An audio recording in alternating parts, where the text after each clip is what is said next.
Uyu munsi tugiye kukubwira top 10 y'abakobwa beza bakina filimi mu gihugu cy'Ubuhinde.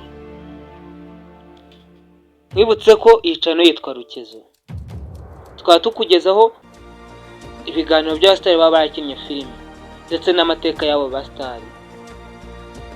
Niba ari ubwa mbere ugeze kuri ino channel, icyo nagusaba ntabwo kigoye, reba nanditse subscribe niba bitakugoye, ukandeho ufungure inzogera kugira ngo tujye tubana. Kandi nawe niba warakanze subscribe uri umuntu w'agaciro kuri twebwe. Reka dutangire na top 10 y'abakobwa beza bakina filimi mu gihugu cy'Ubuhinde. Reka dutangire ku mwanya wa 10.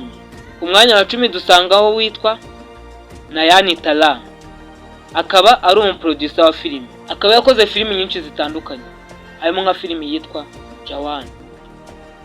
Ku mwanya wa 9 dusangaho Umuhindekazi Kajal Agrawal. Akaba yagize uruhare muri Tupac, ariko ntabwo yakinnye filimi. Muri ba bakobwa baza muri za ndirimbo zikinwa muri filimi z'Abahinde. Akaba ari ku mwanya wa 9 ku bakobwa beza bakina filimi mu gihugu cy'Ubuhinde. Ku mwanya wa 8 dusangayo witwa Shriya Staran.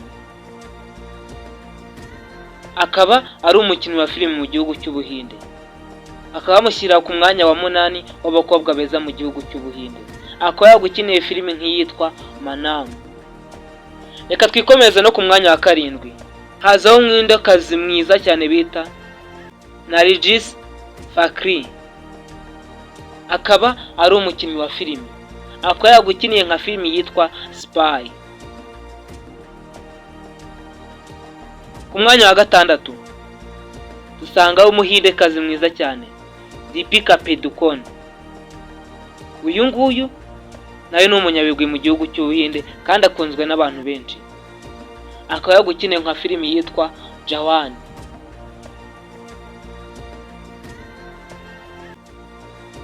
Ku mwanya wa 5 dusangaho witwa Anushka Sharma. Akaba ari umwacteur akana producer wa filimi. Akaba yagukiniye nk'iyitwa Jab Tak Hai Jawan. Reka twikomereze ku mwanya wa 4. Twasanga umukobwa mwiza cyane w'ikimero Jacqueline Fernandez. Nawe akaba ari umukinnyi wa filimi. Akaba yagukiniye nka filimi yitwa Aladdin. Ku mwanya wa 3 twasangaho umukobwa mwiza cyane Priyanka Chopra Jonas. Akaba ari umwacteur. Akaba nawe yaragukiniye filimi nyinshi zitandukanye. Ku mwanya wa 2 turahasanga umukobwa mwiza w'ikimero unafite igikundiro cyane mu gihugu cy'Ubuhinde. Ukundwa n'abahungu benshi batagira ingano, uretse no mu Buhinde, ku isi yose abantu bose baramukunda. Katarina Kaif. Akaba yaragukiniye filimi nyinshi zitandukanye, harimo nk'iyitwa Bang Bang. Yakinanye n'icyamamare Hrithik Roshan, abantu benshi bazi nka Krish. Twibutse ko iyi channel yitwa Rukezo. Mbere ko tureba umukobwa uri ku mwanya wa mbere kuri liste twabateguriye, banze urebe ko wakanze subscribe kugira ngo dukomeze uraba uduteye inkunga niba bitakugoye. Ku mwanya wa mbere tuhasanga umukobwa mwiza cyane w'ikimero uteye neza Aishwarya Rai Bachchan. Niwe mukobwa dusanga ku mwanya wa mbere mu bakobwa 10 beza bakina filimi mu gihugu cy'Ubuhinde.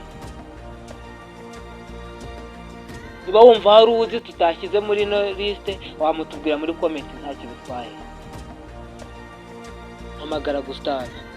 Wakoze kureba iki kiganiro, kanda subscribe kuri no channel ya Rukezo, ubundi twikomeze n'ibindi biganiro. Ciao ciao.